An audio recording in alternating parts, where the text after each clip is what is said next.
The US Defense Secretary is visiting Vietnam, where he's expected to push for more sales of American weapons to Washington's former enemy. In 2016, the US lifted a 50-year arms embargo on the communist nation. The US government shutdown is set to become the longest in history after President Trump made clear he had no plans to negotiate with Democrats. Many government services are suspended and nearly 1.5 million federal employees are on unpaid leave or working without pay. The former US Vice President, Dick Cheney, has died at the age of 84.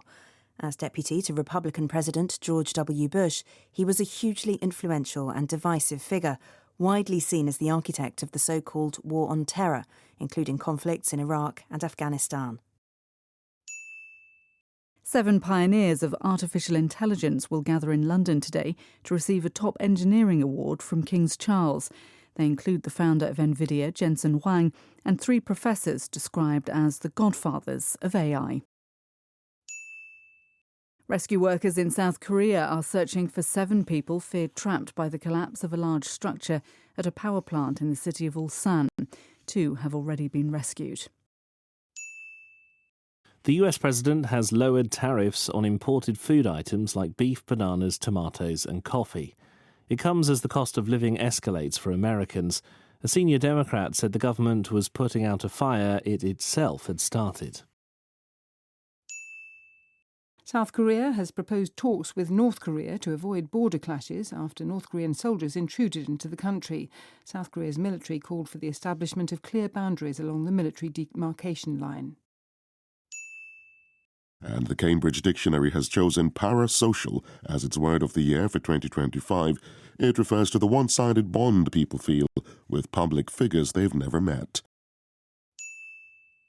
The boss of the South Korean car maker Hyundai says he received a personal apology from the White House for an immigration raid at a factory in the US state of Georgia. More than 300 South Korean workers were detained in September. The world's most valuable company, the microchip giant NVIDIA, has seen its shares rise strongly after posting record-high quarterly revenues of $57 billion. The results come as concerns about an AI bubble mount. And a gold pocket watch recovered from the wreck of the Titanic is sold at auction in England for $2.3 million. It's thought to be the highest price ever paid for a piece of memorabilia. After talks in Geneva, the United States and Ukraine have given an upbeat assessment of their negotiations on ending Russia's war with Ukraine. The American Secretary of State, Marco Rubio, said tremendous progress was made. Data released by the United Nations shows that last year, 50,000 women and girls worldwide were killed by intimate partners or family members.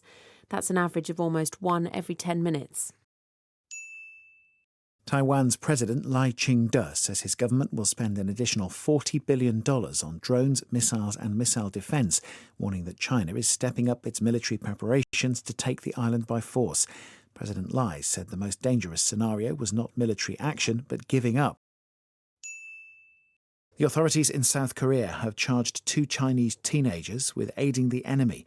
They were arrested in March and accused of filming fighter jets at military air bases. The teenagers said they simply took photographs as a hobby.